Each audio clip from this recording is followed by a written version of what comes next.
Here we are, we're back again, another Finally. week in a row. College boy Tyson. No guests today, no guesses, there's no special appearance. Baldwin was too busy steering Kirika's theories, and here we are chilling. We didn't call Dylan. Dylan didn't subtweet us last week. That means he didn't watch it. We know for sure now. Yeah, that's actually true. Come on. Maybe this week. Maybe if we talk bad about him earlier in the episode, he'll keep up. Yeah. So today we have two topics of discussion. Obviously, Kamen Rider Geats episode 2. We saw the subs. Hopefully, I hope you watched the subs, Jacob. I definitely did. No, I did. I keep up with Yeats. No, we're deciding that we're trying to mix in like a little bit of diversity into our discussions here. So alongside Kamen Rider, we're going to be discussing that new cyberpunk anime on Netflix today. It is our new obsession, and by ours I mean ours, because we both really enjoy it. Well, I finished it. I am 3 episodes in, but I think it's really good. Some of the best stuff I've seen in a while. But we'll get into that.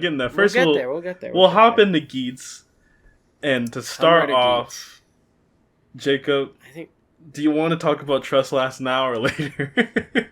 Well, actually, speaking of Trust Last, I think we could spin the wheel. I'm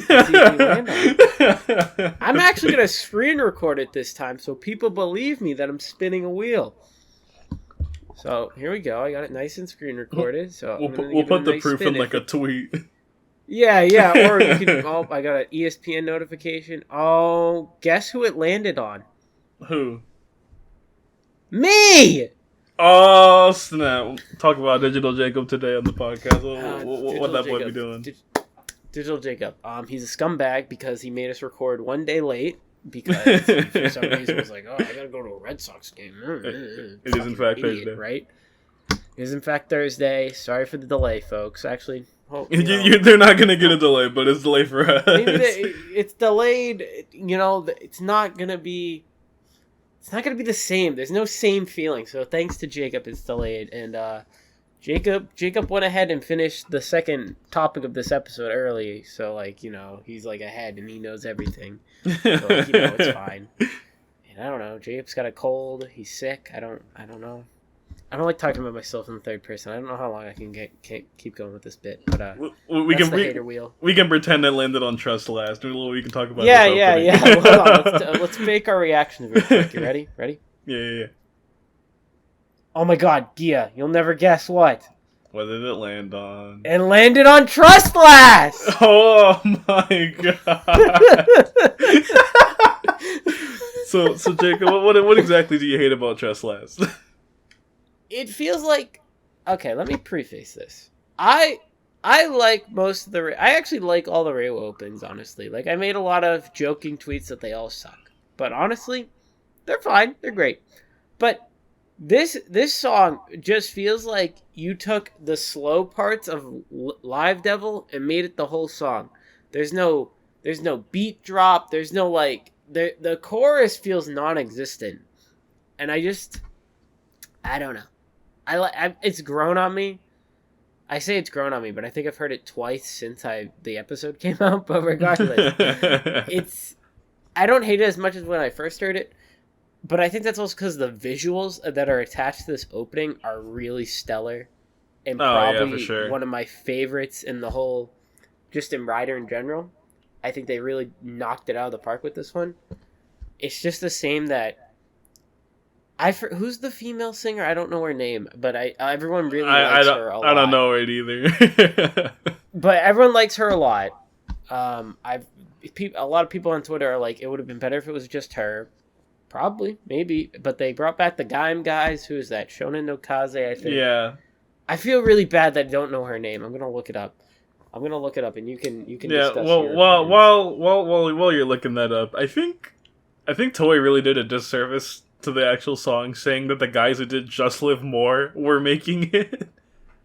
Because that immediately sets a precedent or an expectation of what the song was going to be, and it was just completely different from what everyone was expecting. This female singer is Koda Kumi. She's great. I like her I don't know voice. what I don't know what else she's done, but yeah. She has a great voice. I'm glad we have a female singer again. Mm-hmm. The last one was Build. Uh-oh. Be the one. Be the one. What, Beverly? Tell me. Beverly Anyways, Hills. So Beverly Hills. yeah, no, I think just honestly they should have just casually said Shonen no Kaze. Just leave out the part that they did guy. I think I don't. I think just I don't know. I would have liked to see if there was two tracks done, like one with her and one with them. Not saying like they have us pick one, but like they should have probably like went okay. What do they sound like separate? Because I think a lot of people have said this, and I agree. It feels like two songs mashed together to an extent. Kinda. It's just it's not a bad song by any means. I don't. Well. I think Actually, I think no. we need to hear the full version. I think that's I what's think really yeah. stopping about a lot of people. The TV I size think can be really like the cutoff feels kind of abrupt. Like I've seen some people say. especially for this one, like I feel like all the other ones they have a natural cutoff. Like they all end at the end of the first verse. They just edit the ending of the song to the cutoff of the first verse. If I'm saying that right, I'm not a music guy, but you know what I mean. Yeah. It's just You know what's really it's interesting alright. about Trust Last 2? Mm-hmm. I think that like out of all the Reiwa openings, this one really does not match the OST of the show.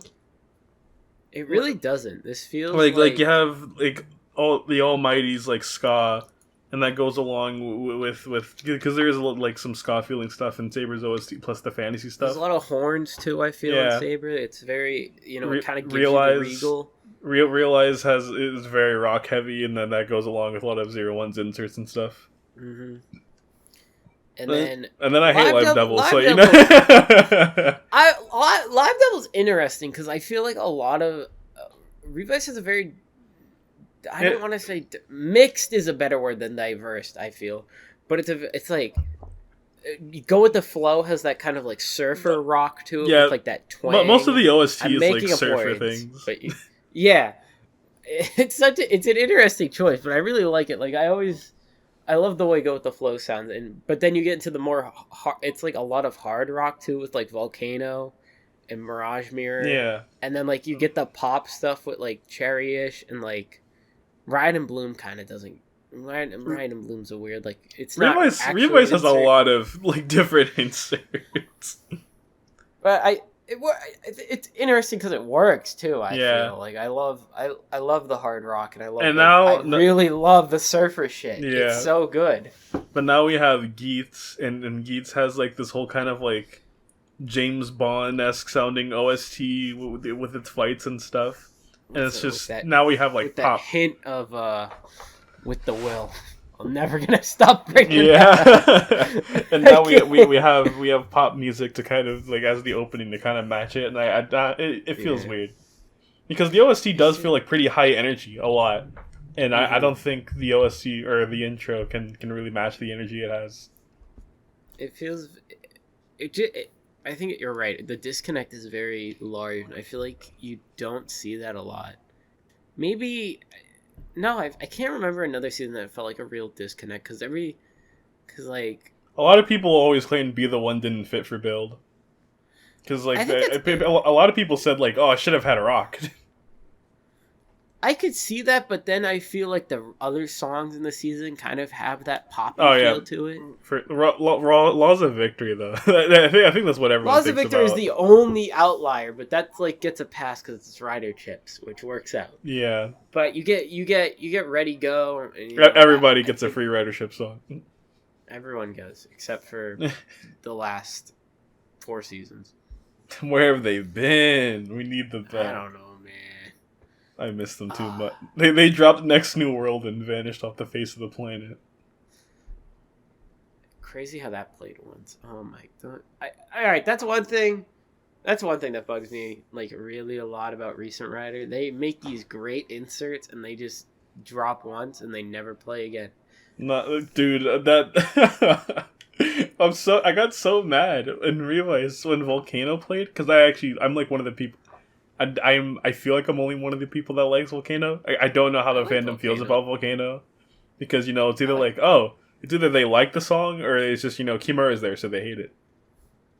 True. In which I simply block them out. But like it's I the song is good. I really love it. Except they played it in the moment where it shouldn't have been played. I like how the moment where like, because it's at episodes 18, the one where like they figure it out, and it's like after he gets out of the hospital. That's what it is, Yeah, right? yeah, They that big play the moment. theme song. Yeah, instead Which of Volcano. I like. I'm okay with the theme song because but like, you're so right. Why didn't they play Volcano? It doesn't make any sense. It just because like episode 17, the whole point is that oh, Icky just rushed in on his own. He hasn't perfected Volcano, and that's why it burns him up.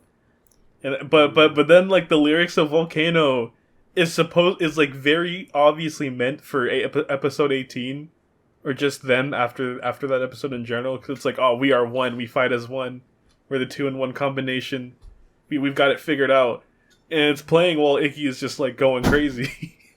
This is like, come on, Revice. And then there's, Mirage Mirror, Cherryish, all that stuff that played only once and everyone just got sad about it. I can give Mirage Mirror and Cherryish a pass because that does feel like they're only meant to be played. No, you know what angers me though? They that made it took so long? Nah, they'd made an entire insert song for a clip show. the Gekia Vice one.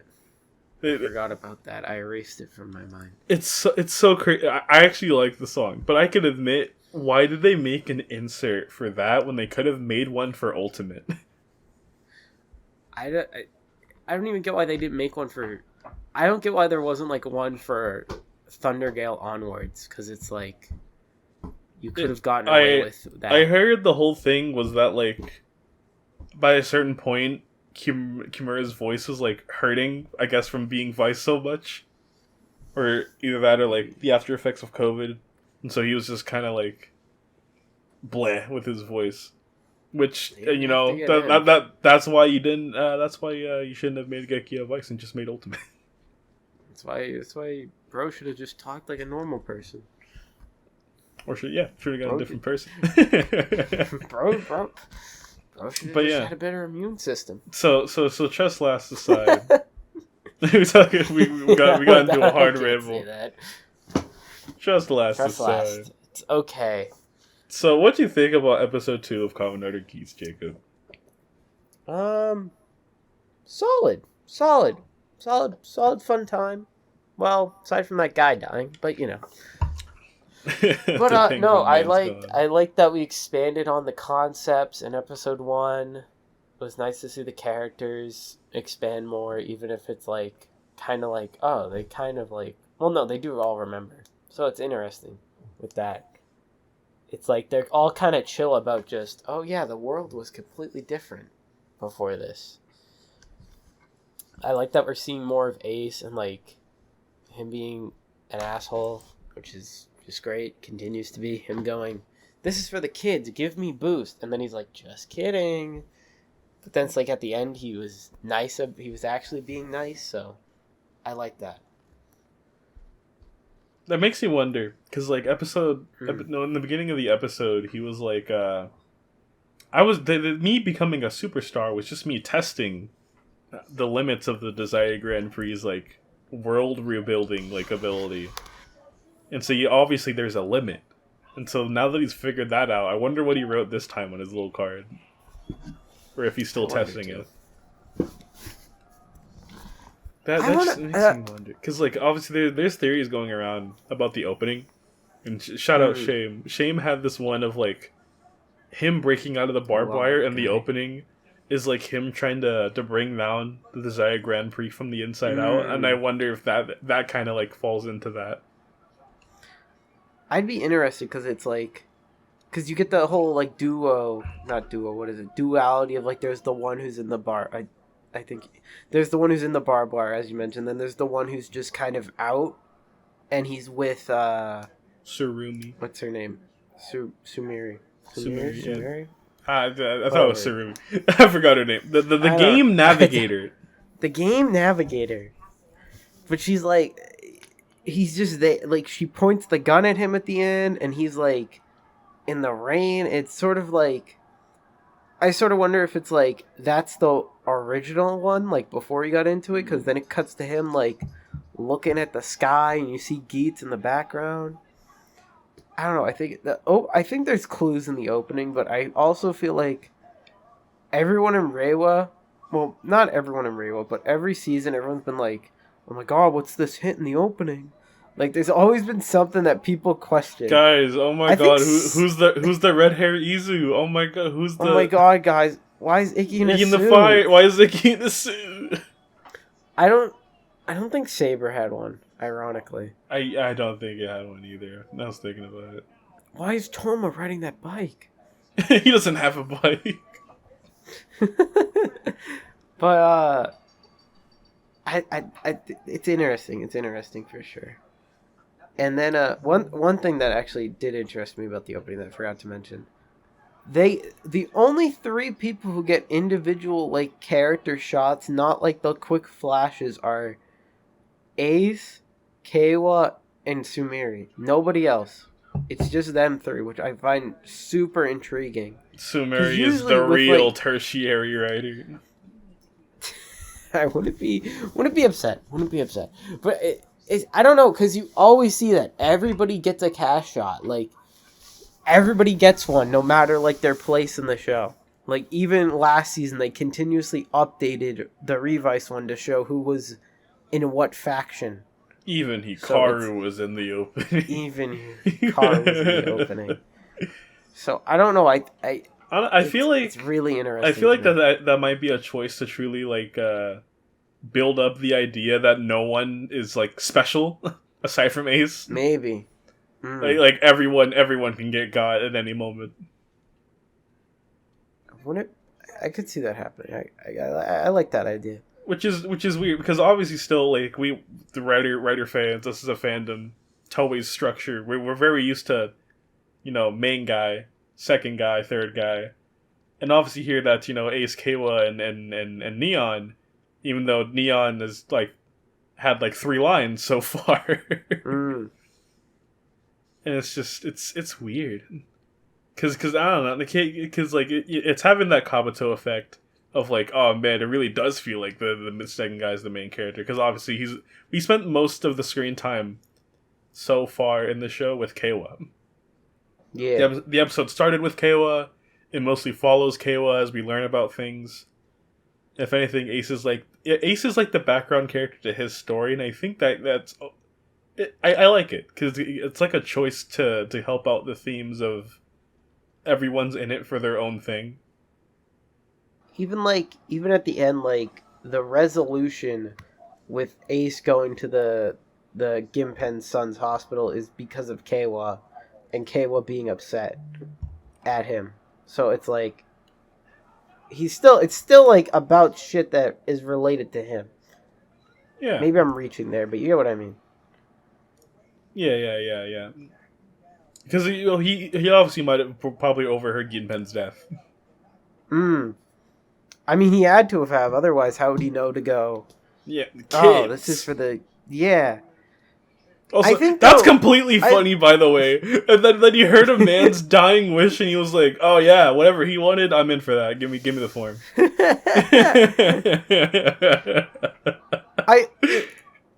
I said this while we were watching it, but it's interesting to me that he just like straight up continued the lie and just didn't like genuinely ask, "Hey, give me that." I like not that this is a reason in my head. I honestly.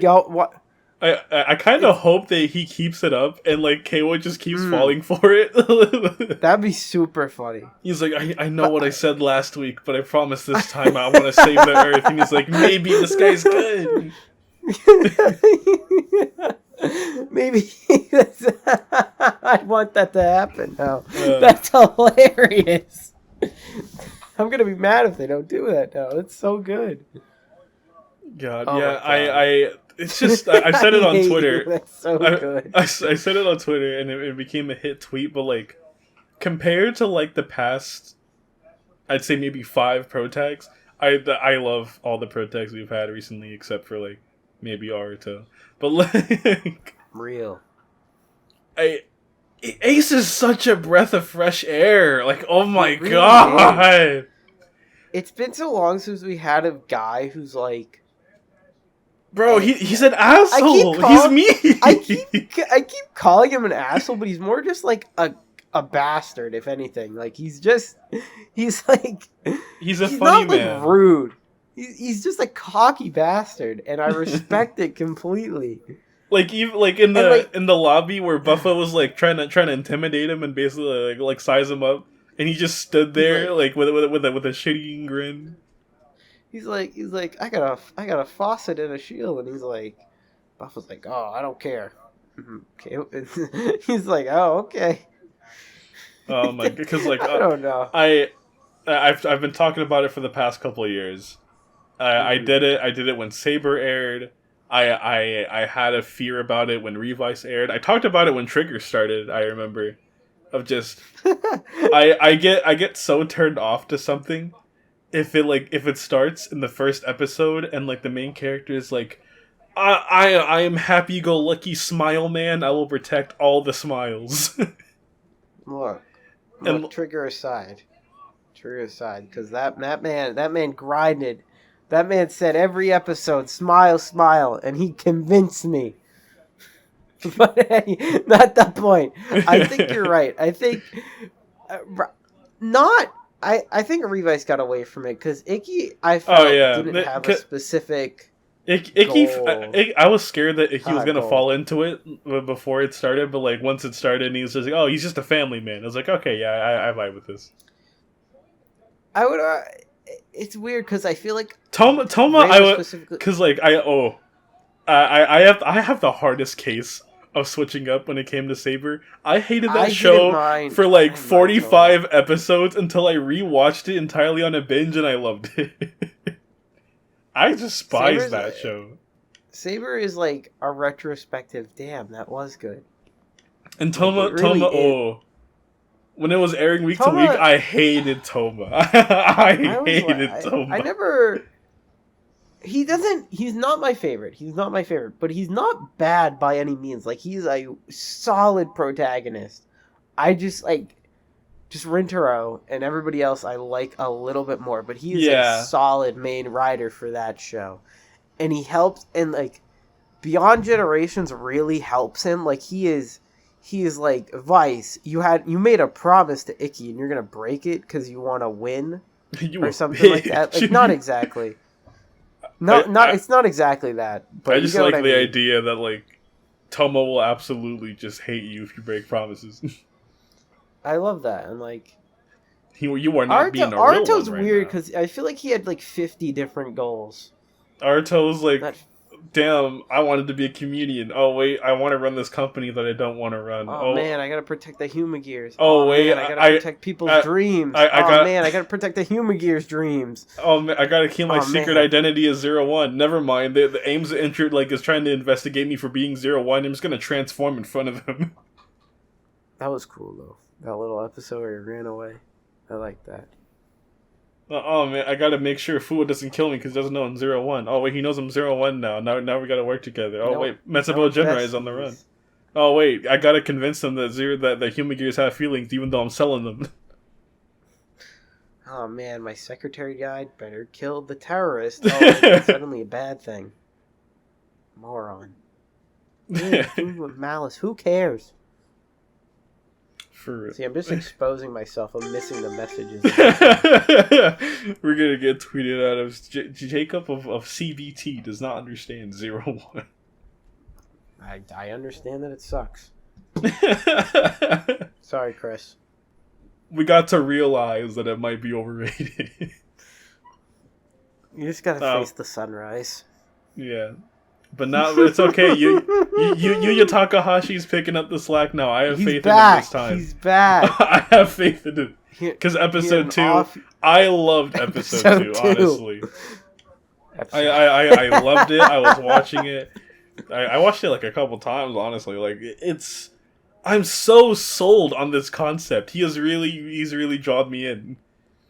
I agree. Drew me in. He really drew me in because it's just, it's so interesting, and like like I said before, the moral ambiguity of it all is I'm loving it. Because we talked about last week with Ballin, so something that Mhm. that we talked about is just like, even with just Ace, Buffa, Shiro, and Neon, we could all tell that it's like they don't really care about like humanity, or like, well Yeah. like that might be sounding like exaggeration, but like obviously they have their own like goals, like, and desires, and it felt crazy to me. No, something that no one has really like talked about or like thought Hmm. about at the end of this episode's round, after, like, he Ace beat the monster and stuff, and they're all gathered in the Hmm. lobby, and they're like, okay, we'll call you next time we need something. Everyone there except for Kawa is just like smiling as if a man didn't die. He's just like, oh man, I'll Yeah. win that probably. Like, even Neon was just like, yep, I'm not traumatized at all. I'm just gonna go home. Like, who fucking cares? That's just some guy. I didn't know that guy. Mm. And it's just like, God, like, I am really interested in seeing what's gonna like come of this cast. Like, are they gonna grow as people? Are they gonna get worse? Like, I am so interested in seeing what's I gonna I happen to I them. would bet Japan's 100% getting worse. Bro is going off the deep end. I'm telling you. That's the thing, though, because I honestly feel like like, as much as I want to see him get worse, I still I have like a heavy feeling in my heart he's gonna die pretty soon. I'm gonna be really interested to see what like, cause it's so interesting to me because like this is kind of spoilers. So if you care, skip ahead, I guess. But like we already know all the stuff in the belt, and there's only like literally the only buckles that give proper forms are for Nago with Beat and what is it? Is it Monster or Kaiju? I think it's Monster. Yeah, Monster for Punk Jack and Ninja for Tycoon. Like those are the only other buckles aside from like placeholders, I guess you could call them, for like yeah. boost upgrades. It's It like also could always be the stuff they do with gimmicks now of like, oh, it makes no sound on the toy because the yeah. sound comes from the buckle. Yeah, it could be. It could definitely be one of those cases, but it's extremely interesting to me. Just that they program so little bigger buckles into it. You know what I mean? Like I have it's a not really theory. future proofed. I'm getting a little crackpot theory. This would absolutely be something I would not imagine Ryder doing ever. So that's why What is it? this is like, taking this with like a whole like barrel full of salt. Yeah. What if, because like everyone's saying like, bro, oh, we were like, because originally we all thought like this round was going to be like super long because there's 30 people, Hmm. and then it went down to 6 in the span of like 10 minutes. So I honestly feel like this round can't last that much longer. Like, I feel like we're gonna see the world reset a couple times. But my thought process is, what if Yuya Takahashi does something completely insane? I don't know how big Toei's budget is for this, of like casting Hmm. people. What if like within this first arc, everyone dies except for Buffa, Tycoon, and like Ace, and we move on to the next round and get a new cast? Oh God. Now that'd be something. Like, I feel like that'd be I like completely insane. That would change up like just how we feel about Kamen Rider. I think at least. All right, we have episode 3 comes out like in 2 days, but beside from that, I think we're at least gonna get one or two more episodes, excluding episode 3. So like episode like to 7 maybe. Let's say low ball like episode 5, but like 7 is my. I'll probably say people will die more after this, but I think we're gonna keep the amount we have. Maybe Mary will die like 6 or 5, right? But then we're gonna keep the other main 5 until we hit the first batch of upgrades, and whenever that happens, like December or what have you. But I think after they get the first upgrade or whatever it is, I forget what it's called. I think that's when they're gonna reset again. I could see something like that happening. But then it's all. Yeah. I think also when they reset that time, it's gonna be different. Like something Cause yeah, bad's yeah, gonna yeah. happen. Honestly, because like right now the strongest buckle by far is definitely boost. So we have to Mm-hmm. assume the upgrades are things that are stronger than boost. So what Mm-hmm. I feel, because I think it might get a tiny bit tedious of like after every like form upgrade, it's like, oh, the rounds reset, you have to go find them again.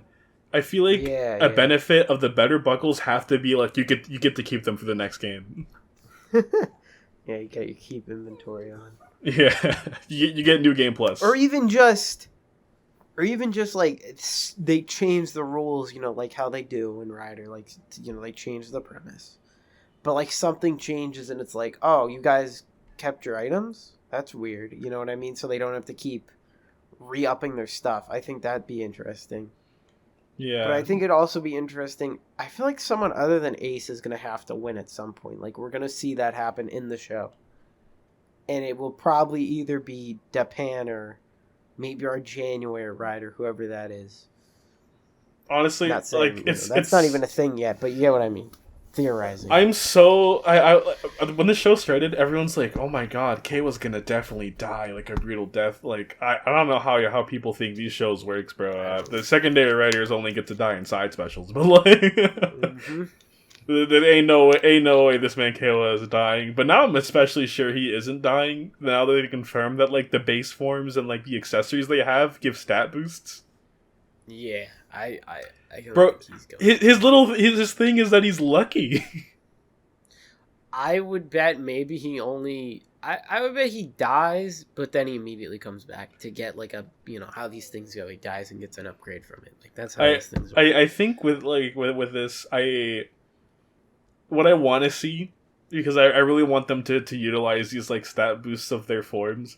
I think it'd be Mm-hmm. so funny if Tycoon was just in so many near death situations, but narrowly escapes them every single time. Like some true I like that. tokusatsu stuff, like a finisher grazes his head. Either He that, or narrowly. like something extremely brutal happens, and he's like living to an inch of his life. Everyone just hits him with their finishers. Like think they like he did something and he's just completely fine at the end. I'm actually really surprised this season doesn't have any health bar indicators, because like they can lose and it's like a mission loss thing, but like we can't tell when exactly like qualifies a loss, I except think for I that's a guess good thing though because it being does blown up. separate it from being like it separates it from being a video game type of thing and like more of an actual like survival game. I think that's the benefit of not having the health bars. Yeah, because like the only two deaths we've seen so far is getting hit by a giant spaceship and getting blown up. Yeah, Ginpen should have just dodged if anything. Honestly. Another a question I have is like in the lobby when Mm. Buffo was trying to intimidate Ace, and the dude was like, "No violence is permitted. Any violence will like result in disqualification." Did he mean that for only the lobby, or does he mean that for like everything? Like, is I Ryder would say versus it's like a Ryder straight up John Wick banned? thing. I would say it's like a John Wick thing where it's like you can't do that on the premises of like the establishment because that kind of is like why are you guys fighting in here? Like this is your chill space. You're not supposed to be at each other's throats. I will say though, I think I would like to see that like actually answered in the show if it's actually they can't fight each other. Because But it like, also seems like next episode is Depan and Buffa teaming up. So I yeah, don't know. I don't think that means they're gonna fight the other riders, but I mean like yeah, it seems like you oh, know, they're just gonna team up together to get the job done. does seem like a nefarious type of move.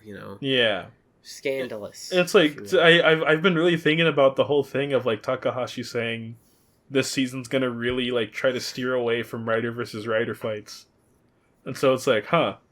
Did he did he do that by just like straight up banning Ryder versus Ryder in the lore?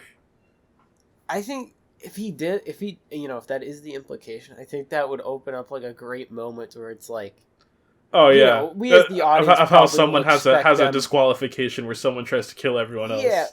or like they have a fight and it's like, well, you're breaking the rules too, and then it's like, well, no, I'm stopping you, or whatever. But I think it's not going to be fun for the audience because we're all like, rider versus rider, but then it's like, oh, they're not supposed to be doing this, which makes it interesting. So I think What's that'll help ease the whole people are tired of that. what's intrigued me Which is is that more than any other season, this one is especially going for the whole thing of like literally anyone could be a writer. yeah. All that needs to happen is the lady comes and is like, you've been recruited, or stuff like that. And this is modern Kamen Rider. Like we're not. This is not going to be the cast we have for the entire show. There's got to be more people on the way. Yeah. So what makes me interested is like, I feel like the possibilities of everyone they can add is just so interesting. Like they have so many options of just, it can be the new writers that could be like a permanent member of the cast, could be members for like the next round that get recruited after people die or get dropped off, or like what if a writer doesn't die and get disqualified like in this episode. Do they get a chance again afterwards, or stuff like that, like, or if they go through like the screening process and they decided that they should get a second chance, or the possibility on everyone's mind, if someone gets the wish of reviving the people that died as their loss, can one of them come back and then join the game? That's such a good question. And then the wish question, right? That brings me to the whole thought of what's the point of the wishes and what's the point of doing the whole tournament? Because it seems like they have a different goal every time. Like not so much in the rounds, but more so they just fought that fortress guy in episode 1, and that was the finale of that. I guess it was the finale of that Grand Prix. That's what it was because he won.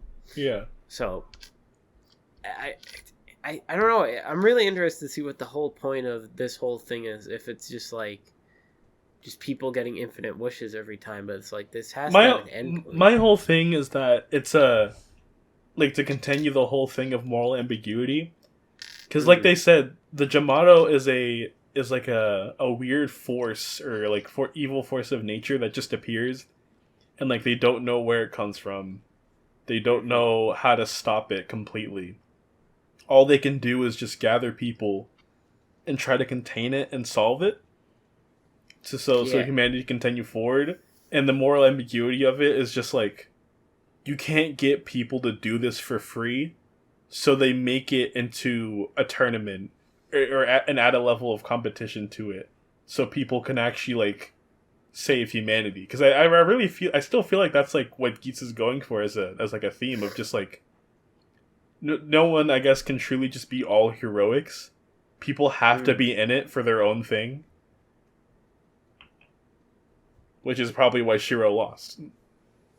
To further like put in that theme, which is why I think Kei was going to be a really interesting character, because that's him right now.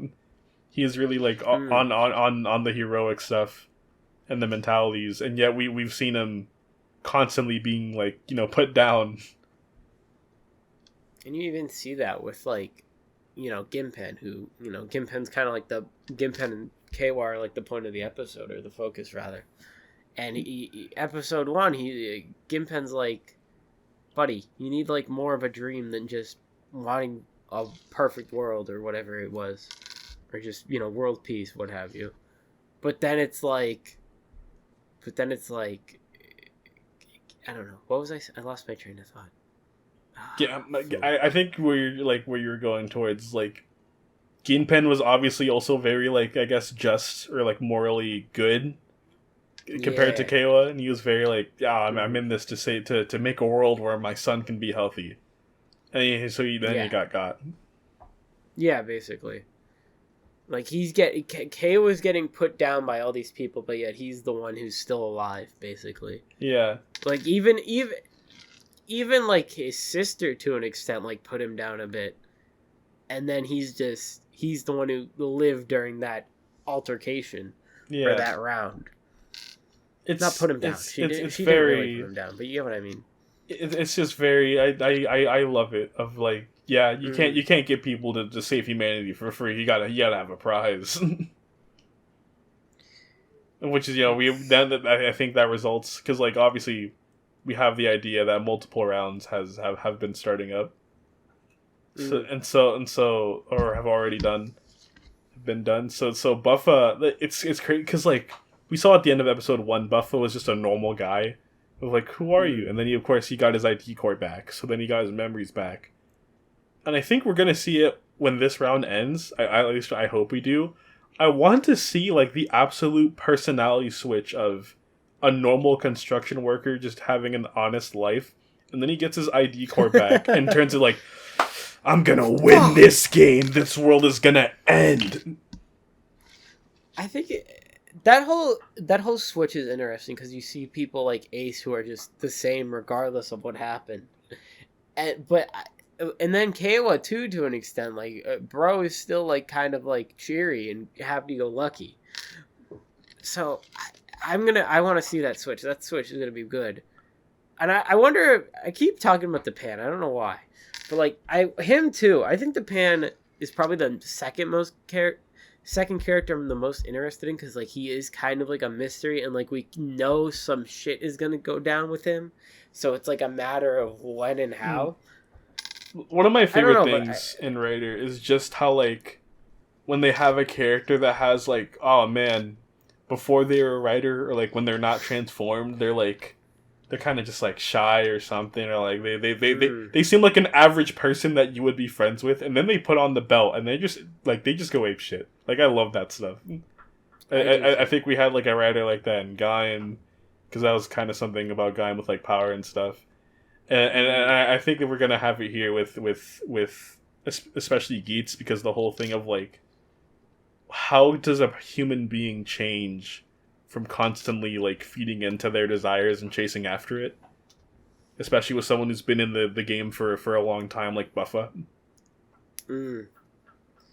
Also something that I noticed that I don't think people really talked about. Ace remembered because he won, and we saw that when like Samuri went to him. Yeah. And he was like, "Oh, I already know." So that means in episode 1, to presumably that like when we saw the start of the game that ended in the first episode, that means another round has already been there. So there's at least one previous game to our knowledge, to our extent. Well, I guess technically in terms of the current game, there's been 2 previous games. That's an interesting question because that leads me to 2 conclusions. Either one, he somehow figured out what it was before he started it, right? Like he was like, oh yeah, I you know what I mean? Like he already knew about the Grand Period before he joined. Or at some point, depending on how long he's been doing this, he wished at some point to always remember what happens. Which I think both of those are interesting because it's like, okay, the first one, how did he figure that out? And then 2, when and what made him want to wish to remember everything? You know? Yeah. But that's such a good point. Like, so then I didn't even notice that until you said it. That then leads me to believe, or I guess not believe, because I guess it just makes sense that like Buffa has lost to this guy twice. Or even more, if you think about it. No wonder why he hates him. I think that also explained, because like obviously we have like the little Rider clones, or like all the suits can be repainted, and like I may just be blind, but I swear to God, I don't think I saw like duplicates of Geats and Buffa. I don't think there's a single duplicate of either of them. And I feel like that might be the thing of like if you lose. Or like if you lose or win, but you don't die, so you get to go to the next one. Like the presets will be randomized again. Like maybe there's like a pool of them that they pull for every round. I would like to see that because that's interesting. Because it's like, I sort of wonder though. You know, Geet. Maybe I could see you could make an argument for Buffer repaint because he could be like. He's a straight up bull. He's not like a buffalo, and they have different horns. I'm pretty sure. I could be wrong. Maybe I have that backwards. Yeah. I know there's one. There's one of them that has like sort of like not spindly, but they have like spirals on them. I don't know. Look at the Gal Ranger Mecha. You know what I'm talking about. Yeah. I don't know, but like I could see that being an argument for like a buff or repaint, but Geats is like a fox. He's like a not like a nine-tailed fox, but like a fox is kind of special enough to where it's like I can't think of a reasonable animal that would be like related to a fox. Maybe like a wolf or a dog, but like even still, that's a bit like sort of feels like a stretch to me. But I think that's interesting though. Like I didn't notice that. But I sort of wonder if it's just because those two are unique animals, where it's like, you can't really repaint them. Like, you know, you have the polar bear, you have the panda bear. We saw the brown bear in the opening, and like, there's probably a dozen other cats. Even Tycoon, I don't think was there. No, there wasn't. There was an orange tycoon in the background. Really? Yeah, in the opening. I didn't notice that. That's cool. Even the secondary writer can be cloned. The secondary has a secondary. Oh, let's go! I love when they do that. Yup. Yeah, Geats episode 2 was pretty good. Saw the faucet, saw the shield, saw the hammer. Oh yeah, I can't wait for that. I think what's the truly interesting thing that has been like everyone's minds is like, what did everyone write down? Like, what did the main cast write down? Because we all know Kayla, because Kayla's was predictable, and also they showed it to us. Yep. So that's what makes you want, because like, we haven't seen enough of anyone really to like try to guess what they'd wish for. I think that's gonna be the good thing of episode 3. It seems like the focus is more spread, which is a good thing. I do. You know, not like this is a complaint, but it's been really Kayla focused, which isn't not a bad thing. You know, that's fine, no issue. But like, for the first 2 episodes being focused on so heavily on him, it is a bit strange that no one else has gotten a lot, especially on like the Buffa and Neo front. I feel honestly, I think that they might be doing that solely because Kayla's like the one person that is very like still focused on. Guys, like, who cares about our desires? We should like humanity and the world and world peace. Yeah, you're right. He's very selfless, while everyone else has perfectly accepted fighting for their lives and people dying. Everyone's like, yeah, whatever. Even Neon left them to die episode 1. She was prepared for this. God, that was something. It's so funny that she did. Like, I don't even remember if Kayla even told her his name. But like, if he did and she just forgot, I think that's funny. Yeah, that was. I think Neon the most is like intriguing to me right now, because I can't.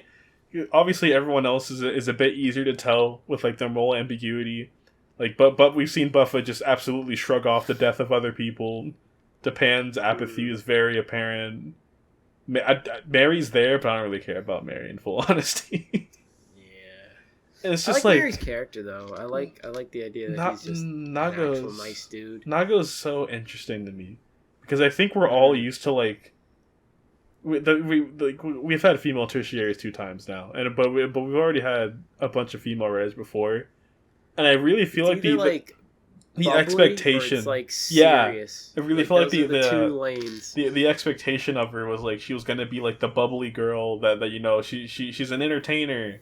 She's a content creator. She knows how to be bubbly and fun, and we saw that for like her little stream moment. But like, I feel like there's really like a precedent, like not a precedent, but like they're kind of they've teased at it in episode 1, and we're seeing it now. We saw it again in episode 2, of like there's something to her. There's something to her. She seems like a very scared and like, I want to say sad individual. Not sad as like, oh, poor her, but like just she seems like just sad about things. You know what I mean? Yeah. So I'd be interested to see if they explore that more, because like they made the whole point of like she is like a celebrity, and I think her whole family is like, that's the whole reason why she's famous or something. I could be wrong. I think it's something along those lines. I'm pretty sure. At Yeah, least. and Or like she's it's rich. just a That's very what it is. They're all rich. That's what it was. and it's just like it's interesting to see like she was very much into the game even when she was had to fight for her life. She was very much like she left Kawa for dead. she shrugged off the death of Ginpen at the end like everyone else did. Like she's well adjusted into the whole concept of things, and now next episode she's gonna have like a thing with Ace in Japan. So I'm interested. Me too. I think what 'Cause I feel like also like can't the go. whole I feel like we could drop off, but like at the same time, can kind of only go up. yeah. So yeah, Geets, stay good, stay good. Keep us guessing about everyone. Stay good, Geets. Maybe get a new opening second half. All right. No, okay. This is like a tangent. But like I Ooh. kind of want to see them do that again. Second Just opening. switch the opening. Yeah. I don't know. Be funny. Not funny. It'd be fun. Elements, baby. Yes. I Or miss Agito Elements. version, whatever it was. It was some weird number. I don't remember what it was. All Go to right. the second half of the opening. Yeah. Yeah, But yeah, now it's time for the Now- second half. Well, a second. It's gonna be like realistically 20 podcast. minutes because we talked about Geeks for like Yeah, 40. basically. But Cyberpunk, dude, wow! Cyberpunk Edge Runners. It's listen. I'm in love with Studio Trigger. I've always have been. I love a lot of their projects, even though I haven't seen like everything they've done. So when I heard they're doing Cyberpunk, I was just like, what? Like what? Why are they doing this? Is Keanu Reeves even gonna be in it? Like is it gonna be if Johnny Silverhand is not in it? You know, Johnny Silverhand. yeah. That's like that's also been a weird thing recently because actually I think it was only Cyberpunk and another game. So like they're doing anime tie-ins of their stuff. Ark, that was the other one. Ark Survival Evolved. Oh yeah. Because their new game was gonna have Vin Diesel in it, and then he's gonna be a part of their little anime too.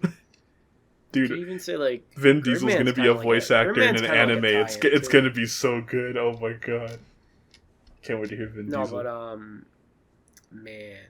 It's because obviously Trigger likes to make up their own IPs.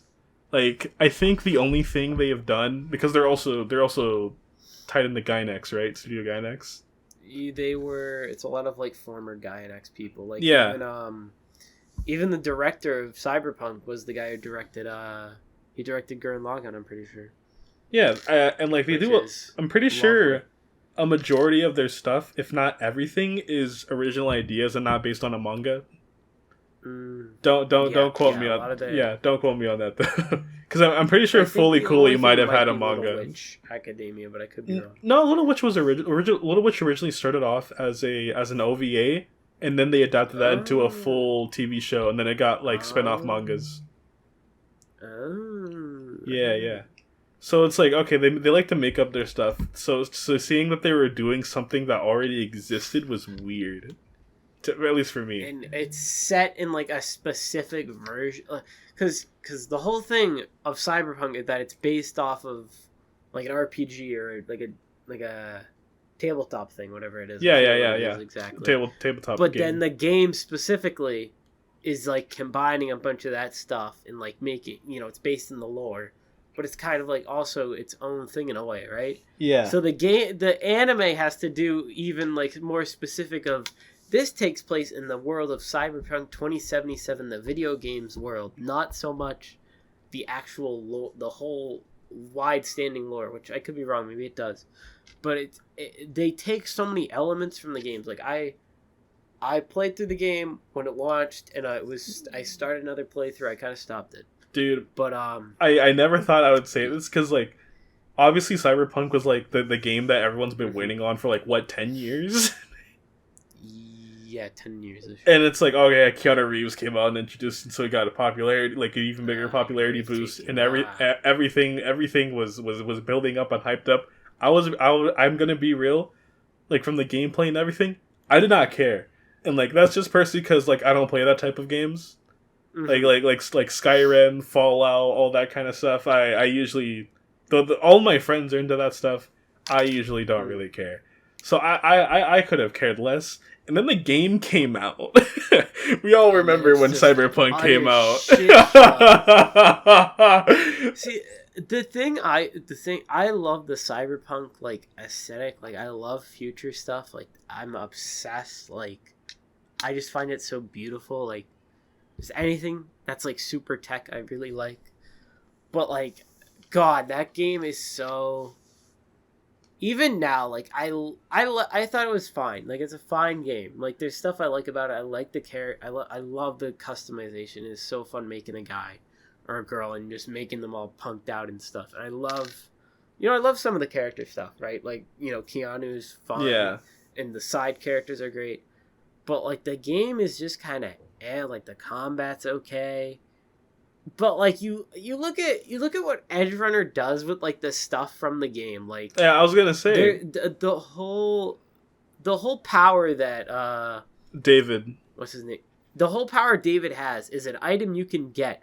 But I did not realize that item was actually like a thing you could get. I thought it was just like a random kind of thing they made up, or it was something from like the tabletop. But no, Yeah. it's an item you can get. It's just not as cool as they make it in the anime.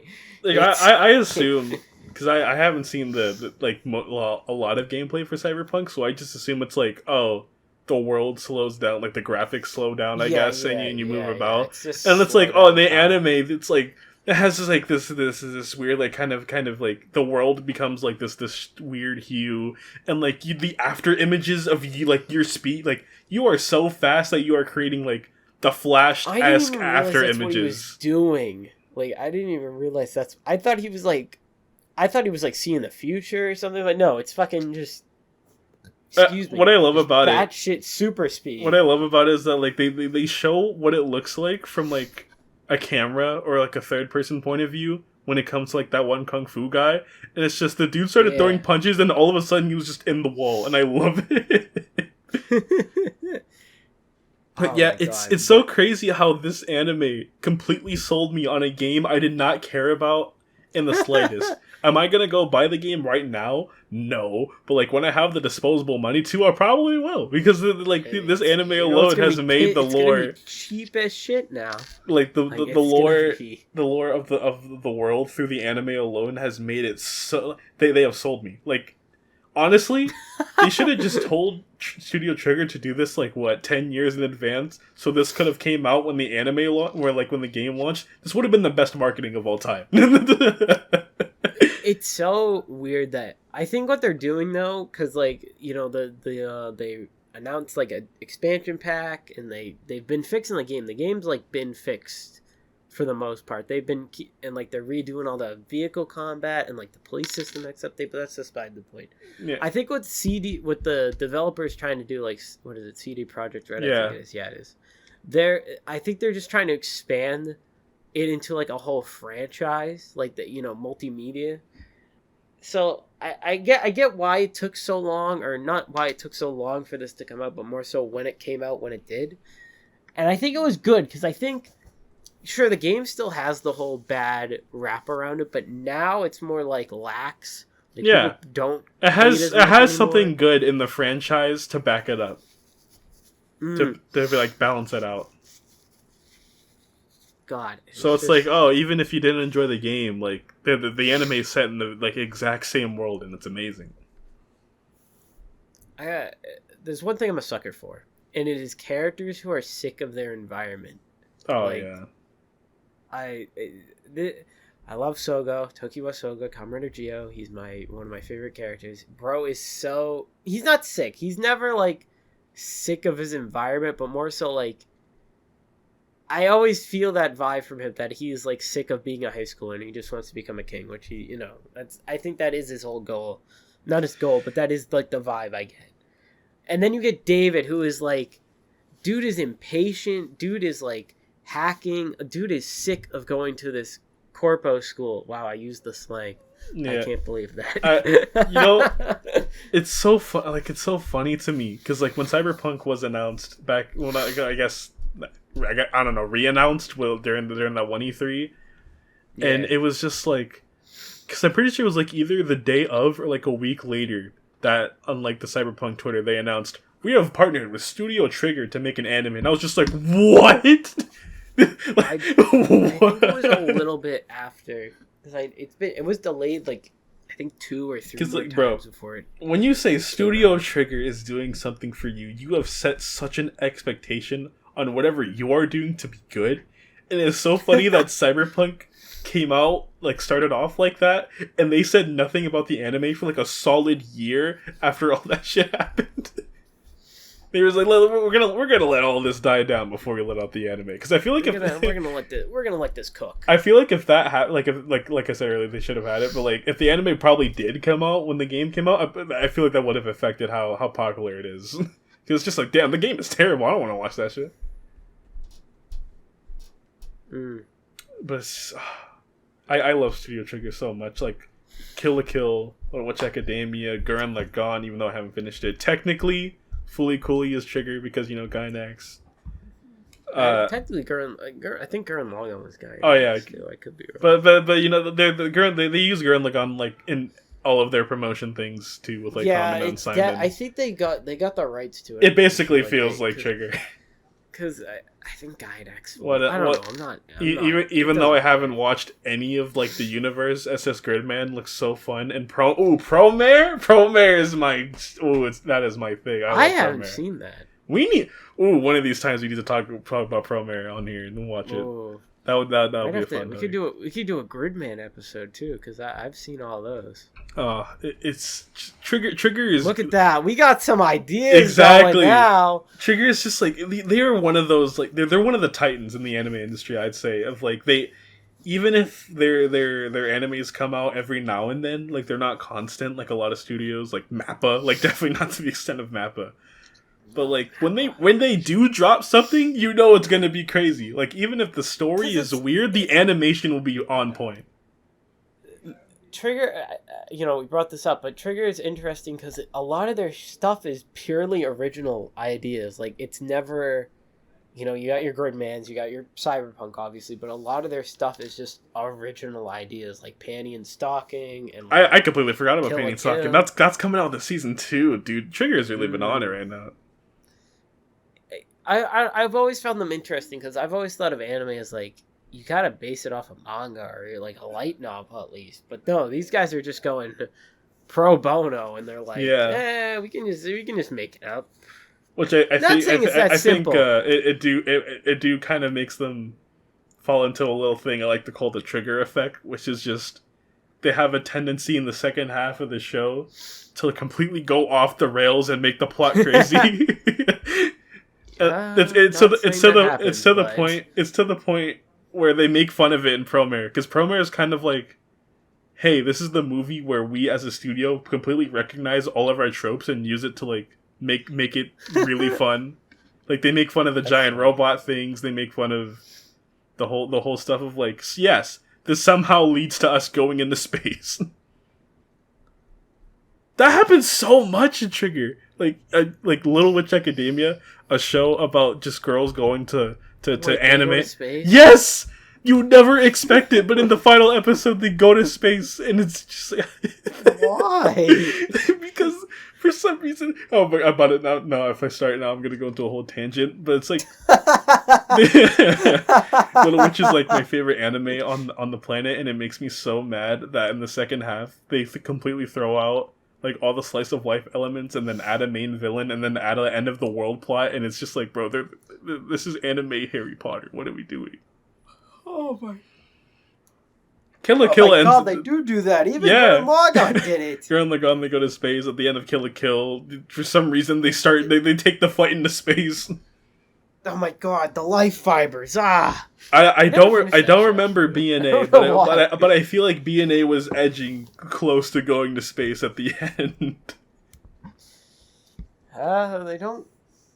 Do they go to space in Gridman? Bro, no. But it's okay because they fight, but they never go to space. It's okay. They got it out of the way in episode 3 of Cyberpunk. They went to space, and they're in their minds. Yeah. That sequence is so. I just gotta say, like, this goes without saying for every trigger thing, but like I love saying it anyways. The animation in Cyberpunk, oh, I love it to death.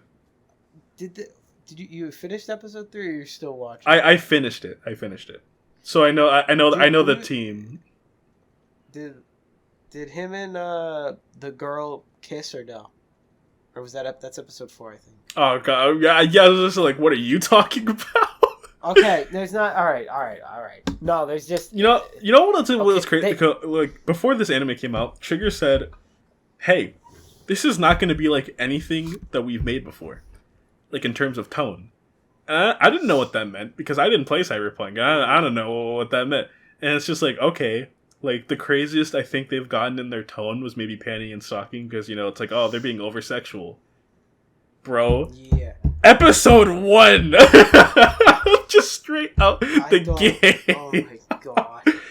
Like, oh my! I was watching it with Peter and Chris, and like Netflix has the little warnings in the top corner, and it was just like sex, nudity, and I was like, whoa!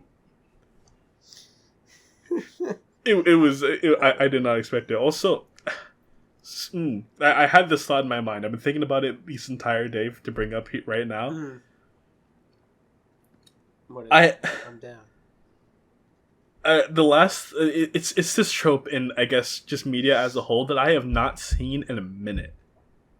Because almost every single piece of media I have watched has been like, it's simple. It's like a hero's journey, or like every story is about the rise of a person or a group. Yeah. This anime solely feels like it's the descent of a very unfortunate like boy, and I love that. I love it so much. Like it really just feels like I am slowly watching his life go to shit episode to episode. I'm not saying anything. Like you can see it in like the openings and all of his decisions like early on. It's just how he acts with things, like even without his decisions, his life is getting worse. Like he lives in the slums. He couldn't even like get a full cycle in the damn washer. And then I don't know if I want to spoil. Like actually, wasn't it in episode 1? Yeah. I'm sorry. At the most I'm gonna spoil episode 1. I'm sorry, but like his mom gets obliterated, bro. His mom got. Which that's so interesting to me. That like, I was like, when does he get the jacket? And I realized, wait a minute, his mom is wearing that jacket in episode 1. And I was like, how? I never saw anything about this, right? Like I knew vaguely. I think I saw Lucy. That's probably most I saw. But I knew he had a jacket, right? And I was like, where's this jacket he's got? Because I only knew it was a thing because there's they updated the game and like, hey, you can get David's jacket. I didn't see what it looked like. Actually his mom's. It's his mom. And I think that says so much that like he's slowly descending into like this life of like heists and crime and just terrible stuff, all while in his mom's jacket. And his mom's entire thing was like, I've worked my entire life to give you like any kind of decent footing in the world. And so he's actively kind of going against all of that. I'm actually glad you didn't play a game. I'm actually glad you didn't play a single game in your life. No, I'm glad you didn't play the game before this because I read somewhere it's not a spoiler for this, but like there's an Easter egg that goes to this, and it's technically a spoiler now. But it also wasn't to begin with, so like I'm glad you didn't didn't know what I'm talking about or don't know what I'm talking about. The other thing that like makes you love the whole like idea of like we're just watching a guy slowly a guy's life slowly deteriorate is like, man, like the second his mom dies and everything gets worse. That's when he starts to like finally cave into the descent that we start watching over the course of the anime. Yeah. Of just like, all right, put chrome me up, put the stuff on my spine. In which, dude, that it looks. I love how they animated it, but oh my god, it looks so painful. Dude, god. There's so much stuff in this show that I'm like, Bro, I'm yeah, not. there's so much I stuff in can here. handle I wouldn't say it's not like body horror. Yeah. It's just kind of grotesque, just like a little It's bit. like But that, it oh my it god, it it makes is. me cringe, but not how like people say cringe now, but like cringe as in like how what it's actually supposed to mean. I just because the game never portrays it as that brutal, but like when you think about You have it, his and with the way spine the show, like messed it is. around. Oh, it is. It is. And then like they Brutal. add in the whole thing of like every time he uses it, his body is basically like dying from the inside out. I will say that I get why they did it, but that's not really like that's not a thing in the game. I don't know why. I get why they added it. Like so he has a fault and it's like a prototype. Yeah, Or and he whatever can't they just said. like abuse it. He can't just abuse But it's it. like But it's it does. But I just don't like what it's like. Oh man, here's our main character, but he has a fault that makes him just choke at situations. I get I that's love like it the whole personally. narrative thing. I don't know. Like it adds on to the theme of his descent, and you can even see it in the Yeah, opening. it works. It works. You I'm can even just see it like, in the opening, which is like, I love I love when anime used. I'm pretty sure because I'm pretty sure this fire is an already existing song. I actually didn't know. I actually looked it up. I looked up the song and I was like, wait, this is a song? Yeah, that it's was a already real made? song. I love when anime does Ah, that. I really love when they do stuff like that. Like Fly Me to the Moon. I'm pretty sure Evangelion used Fly Me to the Moon. yes, that But was like also I think another Netflix anime, Great Pretender, uses Queen. It's I love it. I love stuff like that so Is that much. the one where they reference Jungle Fury? I think it is.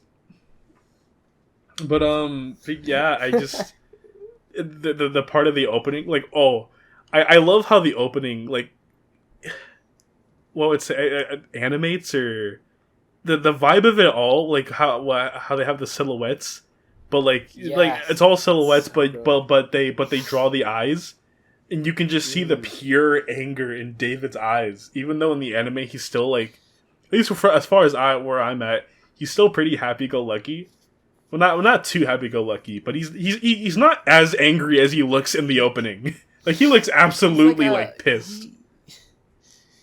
he's like But yeah. the fun of it is that like you can see that anger show up even early Yeah. in bits. It's not like it's like that's him all the time, but it's something that's it's definitely it's a fire. Yeah, this fire.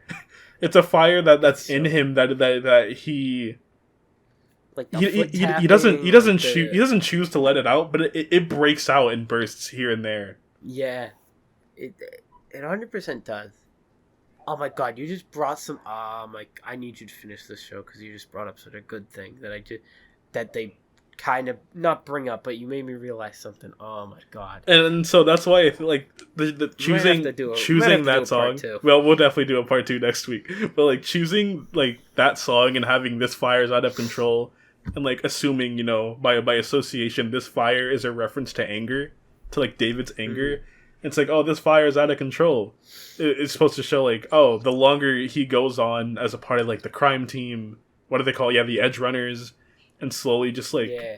going into this void of just darkness after his mom died, and just completely choosing to throw away his life. That fire, that anger is gonna come out more and more until it eventually destroys him, like it does in the opening. When like his body parts start like falling apart the more he moves. It's so interesting. I love it. It is. Just in general, Honestly, I think the opening is one of the best anime openings I've seen in a while. Dude, I hate when it's like a one season show, but then I'm like, I need more. I hate it. it's so bad because Trigger is not really known for doing season 2s. It is very rare. Like So people were waiting on Panty and Stocking season 2 for like what 10 years? Because I'm pretty sure it came in like people 2012. were pissed at that because it ends on a cliffhanger. Oh yeah, Which I completely get. yeah. Like I completely get you want a sequel after a. Sorry, I was wiping my nose, but I think that's not important. Yeah. Why did I say that? No, they end on a cliffhanger, and it's completely understandable. People are just constantly waiting for a sequel, and then just Trigger just is like, Yeah, no, we're fine. Also, because with a lot of their animes, they absolutely like to have a finality to it. Like Yeah. in Kill la Kill, they're like, oh, all the stuff is gone. Actually, they do that in a lot of their like shows where it's like supernatural stuff. Of like, the show has ended. There's they do things to make sure there is no absolute way the problem can come back ever again. That's that's interesting because Gurren Lagann kind of has that where they're like, we defeated all the bad guys, but like, you know, they didn't blow up all the mechs or anything. Everyone still has their I think they're called, I forget what they're called. I think they're called Gunman or something like that. Which I don't remember. I'd also argue that that's also another fault of Trigger, not just because that means like most of the time you're never getting a sequel to like a thing you like from them, but they do it even when the theme is kind of not appropriate for that. They do it in they do it in BNA, and BNA's entire thing is like there's the humans, and then there's the human people that can turn into animals. And there's there's literally there's segregation. There's literally segregation. I don't know what else to call it. Like, I've actually never heard of this until you mentioned. It's on Netflix. It's also from Studio Trigger. It's another Studio Trigger Netflix anime. They really like doing stuff with Netflix. So I just realized Little Witch was also like a quote unquote Netflix thing. But that's the one with Ben Diskin. Yeah, I think I've seen screenshots. it's. I love the show, but the ending just angers me because the whole thing is that like the humans will never accept the beast people because they are beast people, so it's just racism. But then the ending happens, and it's just like they don't say it, obviously, because why? Because it's stupid. But like it basically feels like that they said like, yeah, we solved racism, and I was just sitting there like. You can't just solve racism, and then the show ends. It was like, yeah, I need a sequel. Like, I need a sequel to that so bad, because there's no way, like, they had their weird little lore fight. Like, for some reason, this show has a final villain. I don't know why it would have one. But, like... I hate Trigger sometimes, but I love them so much for that, because it's funny. And it's just like, okay, after we beat the final villain, we have now solved racism and humans will like us. And it's just like, that's not how it works. You can't just think it's that simple. Maybe Japan does not know how racism works. Well... They are so easy to commit it, yet they don't know how to solve. I don't know if this is I don't know if we're the people who can talk. I don't know if we're educated enough to deal with this. It's okay. Everyone forgot that Atsuhiro Inokai did that, and it came back a year later. True. Everyone forgot that I supported racism. That's so crazy. I will talk about this for approximately 30 seconds, but like he really did that and got away with it for an entire year. That it's crazy because I think I saw that clip like a year ago and I was like, okay, but then like not like I didn't not so much like I was like, oh, okay, whatever, but I was like, okay, that's weird. I just wasn't like, I'm not gonna post this. This isn't my business to post this. And you know what's even crazier? Like, yeah, I'm pretty sure people have already forgotten about it. Because, like, there's Vice, right? And I would know as a Vice fan, I literally cannot talk about Vice on any tweet, and someone's like, yeah, but it sucks he's voiced by Kimura, though. Like everyone... Can't say it in this podcast. There's one person... There's one person that always has to bring up Kimura. And I get so angry, because obviously I hate Kimura, everyone does. But now, like, you could still talk about Build, you could talk about, bro, I love Sento. And stuff like that, and no one will be like me, yeah, and I'm pulling up, and no one except for Jacob will pull up and be like, no, actually he sucks. Yeah, he's racist. Finally, have something to hate. That's so funny. I love having stuff like terrible. That. No, like low key though. I love when I hate something for no reason, and then I get a valid reason to hate it. That's my favorite thing. I don't like Rurouni Kenshin. The fucker's a pedophile who wrote it. Let's go. That's crazy. Sucks. That's crazy because the only thing I know about That one's Rurouni crazy. Kenshin, He got convicted too. the only thing I know about Rurouni Kenshin is that there's a live action in Denos in it. Dude, that's crazy because he got convicted and people are like, and he came back too. Oh my. Oh, God, that whole thing is crazy. the real lesson of today's College Boy Taisen is that we talked about with like moral ambiguities of Geats and how cyberpunk break out of your situation. yeah, and how cyberpunk is about slowly descending into crime and your life becoming more shit. The lesson of today's College Boy Taisen is bad shit can truly happen in Japan. Nothing is sacred. And maybe go to college. Go to college, yes. Well, go to college if you can afford it, and it won't damage you. Mentally. That. College Boy Taisen, where we barely talk about being in college. Not that I'm complaining. I don't want to talk about it. I don't do anything there. For real, man. I just sit there for 2 hours, then I go home. I go to class. I leave. I go there at 8 a.m. Stay there till 12. Leave again. Yeah, they cycle.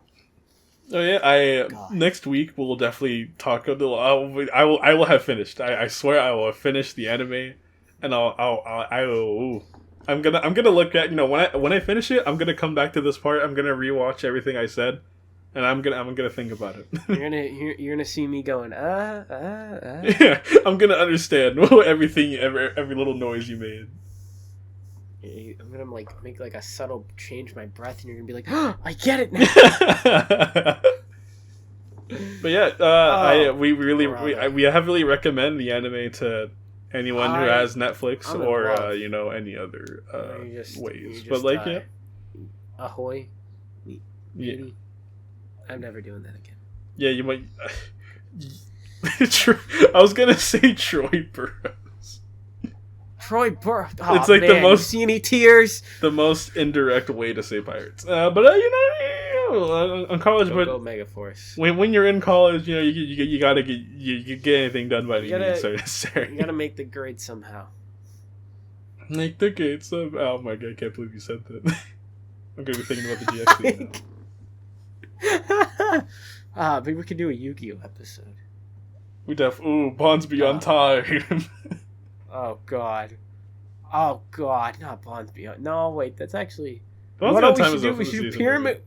We should do Pyramid of Light. I've never seen that one. Yeah, me neither. Actually, I've heard it's shit, but we should just. I think it's like for one episode, we should just binge all the Yu-Gi-Oh movies. Ooh, that's we're getting write this down, comment section, if you got this far. You know what? If you got this far, what should they drop in the comments? What kind of sentence? Oh god. Drop this fire is out of control. Drop your favorite Cyberpunk 2070 character, but only say it's Lucy from Edge Runners. Oh yeah, I didn't even mention my favorite character so far, even though they've only been in one character. They've only been in one episode because it's a member of like the crime team, but like yeah, I knew from when I saw her in the trailer, I was gonna love her, and I love Becca? I love Becca. I love because like I am a fan of the tiny gremlin girl that will aim a gun at you and fucking mug you. Like I love her. She has a bit in the trailer that I haven't gotten to in the show, but I want to see it so bad of her just holding a gun at somebody and she's like, "Give me your shit." Honestly, like, not being weird, she's legitimately like adorable. Like I just can't explain it. I just snorted. I'm a loser. I love the cast. Yeah, I can dumb it down to that. I love the cast. They are fun. I love the action sequences. Immaculate. Like when David had to be rushed in the ambulance, but then they found I love that part. It's like, actually, I found out that you have good stuff, so I'm gonna hold you hostage. And it's like, we're gonna escape by taking your little hospital rack onto the freeway.